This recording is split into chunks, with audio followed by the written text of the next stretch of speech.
Welcome back. This is By the Book, and we are married relationship coaches. I'm Sent. I'm Sil. And today we're talking about Married at First Sight, season 16. I believe it's episode 17, but y'all know we missed a week.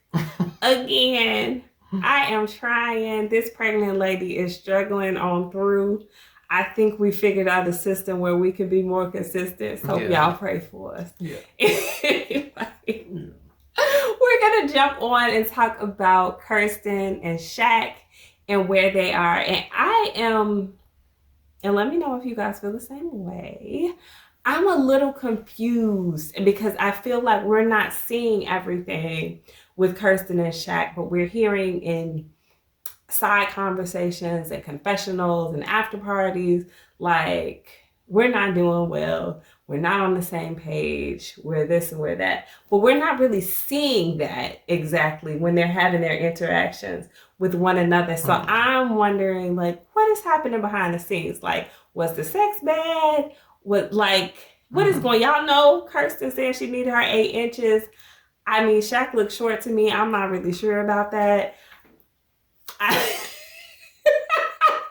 I'm just saying. There's something going on there. Why are you blushing? You're not going to get me in on that conversation. Nope. Whatever he got. Whatever he don't have, he don't have it. I ain't talking about that. I think he doesn't have it. I think that might be part of it. And, I just think their communication styles, their love language styles, like, there's a lot going on with them, but we're not necessarily seeing it full on in real time, so to speak, as they're going through like their day-to-day activities and stuff. So as you know, they're still on the couples retreat, and the first thing they did was have that really kind of weird photo shoot thing. And I don't know. It was weird for me. They had to like play dressed up and then do the photo shoot. But they look cute. They look good. They didn't look awkward together, I didn't think. Kirsten looked really nice, I thought, in the outfit that she selected. She's a very confident person and projects herself. Yeah. And I think Shaq was definitely physically attracted to it and to her.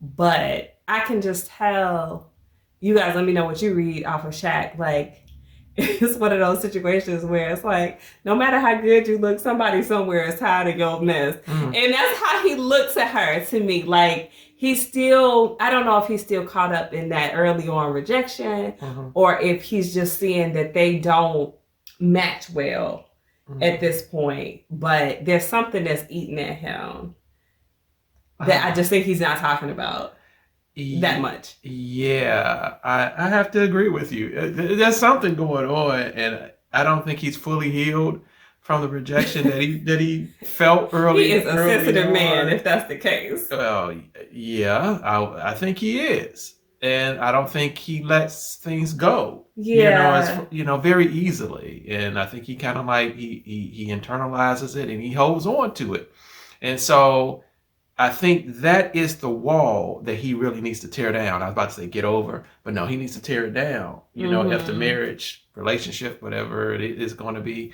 for it to thrive and succeed, he has to tear that thing down. But right about now, I don't think he liked her. I don't think he likes her. It does. It reads like he's over it. Yeah. But then, so here's my thing with Shaq.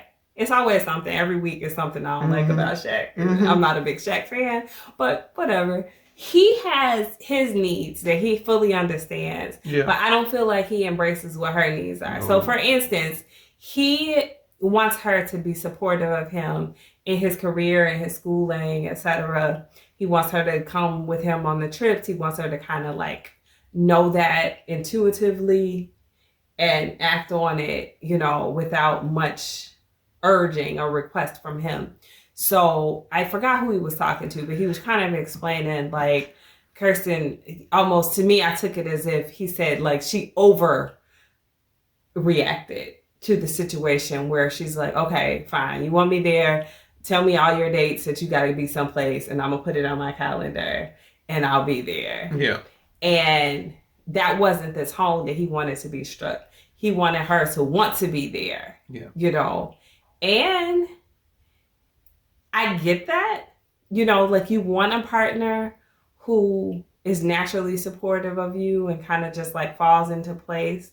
That's not always realistic and not always what you're going to get. Mm-hmm. I think sometimes, and we talked about this really early on in the season when we were talking about Dominique and McKinley, mm-hmm.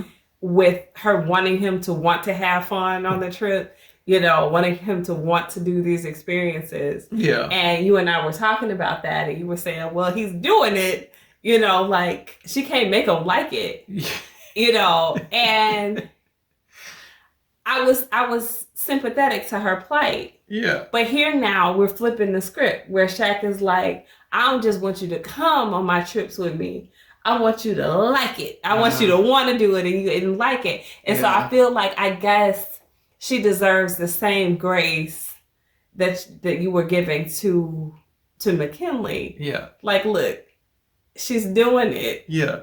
She's trying to make you a priority. Yeah. She's trying to, you know, make important those things that are important to you, to her. And do you appreciate that at all? Exactly. I mean, because someone liking it, you know, liking what you want them to like, that could probably come in time.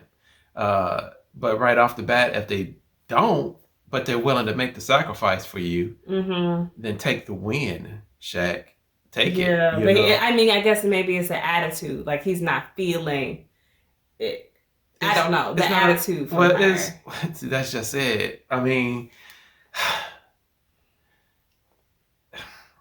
it's not about how you feel, Shaq. I mean, it is almost, I know that I'm probably going to get myself in trouble.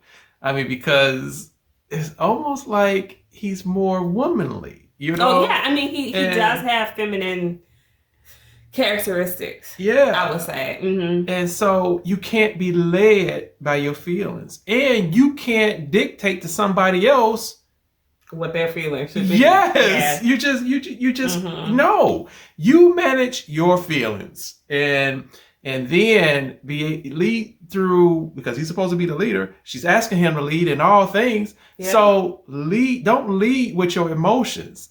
Lead with a clear head, you know? And so it's just like, come on, lead logically, you know? Yeah. I wonder if he would be like that if he hadn't experienced what he felt like was such an extreme rejection at the beginning. I wonder if that just threw him in a mode of totally being in his feelings, and he just can't find his way out. So now he's reacting to everything a little bit feely. No, I think so. No, not totally. No, okay. I think this is the real Shaq. That's kind of whiny a little bit, kind of complaining. He's like in reverse, you know, like when the Bible says it's easier for the man to live on the roof of a house instead of being in the house with the contentious. Yeah. He's Shaq is yes. It's just like, dude, you're getting on my nerve. So funny you should say that, right? Because where he stops with that like femininity, that feminine energy, is when we flip back to Kirsten's needs. Okay, so he's talking to Kirstin. They're having this conversation about like, okay, decision day is coming up. What do we need to do?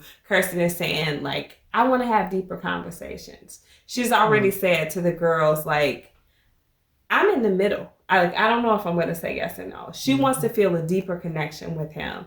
She wants to talk more. She's a talker. I get that. I love to talk. So I totally understand where she's coming from with that. Shaq is like, okay, but I don't need that. Like, we have conversations. Blew it right off. Yes, it wasn't a big deal to him. And she's like, but it's a big deal to me. Yeah. And so in that regard, he sounds to me very much like a typical man. Yeah. Yes, he took away that feminine energy. He put out that masculine energy. Yeah. But in the wrong time, Shaq, like, that's not what I wanted him to do. Yeah. And I don't know if that's just because, you know, that's a place where he's not in touch with his feminine side, or if he's just sick of her. And he's like, I don't want to stay up late and talk to you. You're not that interested. I think he's also has what is typically known as selfish. Selfish people don't do well in marriage. They just don't. So Shaq, it's not all about you. And it's not all about any individual in the marriage. It's the marriage comes first. And so in order to gain the intimacy that you're looking for, anybody who's married, generally you're right. The woman is going to want to talk more than what the guy is willing or wants to talk. And the guy is going to be wanting to have more sex than what the woman is going to want to have. And so my best way to say this is that men, you're going to have to be willing to talk more than what you're accustomed to. Women, you're going to have sex more than probably than what you want to or you're accustomed to. But it's putting your spouse first. It's putting the marriage first. That's only how it's going to succeed, and succeed with health going forward. It's not about the individual. And so, yeah, you're right. He did come across with the masculine energy as far as, I ain't trying to hear that. I'm trying to get my needs met. And that's just a totally wrong attitude to have. I was disappointed with that interaction, and it really didn't give me much hope. I hear them talking, or at least Kirstin talking in the after party, saying like the retreat wasn't really a good move for them necessarily at all. And like I said, we didn't see them crash and burn or anything like that. So whatever it was, if it was something deeper or more dramatic, I guess, it happened off camera. But they're not in sync. They're not feeling each other. And I don't know if they're trying to like kind of sugarcoat it for the group or whatever. They had their interaction with each other in that group setting. They did have to leave a little bit early, but they did sit down and play Jasmine's card game. I don't think that was useful at all for them. They didn't even answer the question right. They were asked, what is your favorite imperfection about the person? And I don't know what types of answers. These were awful. I was like, did they understand the question? I guess it's like a little bit of a complex question to ask, I suppose, but I don't know. I was disappointed with their answers. They pretty much said what I think Shaq said, Kirstin's listening. Like, I guess she didn't listen at first, but she's working on it. And basically or was that him? I can't remember. And then the other answer was the overthinking. Yeah. Like, I know that you used to overthink things and now you don't. It was useless. Yeah. And it sounded like they just said anything to get through the game. They weren't really trying to get any deeper with the group. And I think too, one of the things is that they've had a couple of instances where Kirstin will share more than Shaq is comfortable with, and then he like kind of fusses with her afterwards. So I think she's kind of conditioned through that much. Right. When we have these group settings, I'm going to keep it light. I'm not going to say anything that's in his presence that he may end up feeling like was embarrassing or made him look bad. So the conversations that she has, they're in confessionals, or they're with Nicole, or they're, separate from him, where he can't even really gain the benefit of what would be said otherwise in a group setting. So again, she probably feels like the communication is shut down in that way. Exactly. But that's to his own detriment. Well, to the marriage own detriment. Now, should she say things to him in a group setting that she hasn't shared with him already? Probably not, but still use the group setting for what the group setting is supposed to be about. We've already talked about this, and one of the things I don't particularly like or whatever about you is how you seem to always want it your way, But and again, that wouldn't have answered the question properly. I think maybe that card should have been taken out of the deck. I don't think nobody knew how to treat that question if they were asked. I don't know. How would you answer it then? I would say something, if it's my favorite imperfection, that means it's something that's currently not, it's almost like a quirk that I find cute. Like, you know what I mean? Like, my favorite imperfection about you is how, I don't know, over worry about me. You know I don't like people over worrying about me. But like if so I would be like, yeah, I don't like it, but it's cute. That type of thing. Yeah. Like that's my person. So for me, it may be something that's OCD about me. You know, I'm quirky in that way. Yeah. I ain't gonna change. You don't really think it's normal, but you will just roll with it because it's kind of cute. Yeah. Like that type of thing. I get it, but I'm gonna worry about you. Cause you're having my baby. Oh gosh, please! And when he starts singing, that means that it's time. On that note, guys, please drop your comments about Kirsten and Shaq below. Like, share, and subscribe, and we'll talk to you all soon. Bye.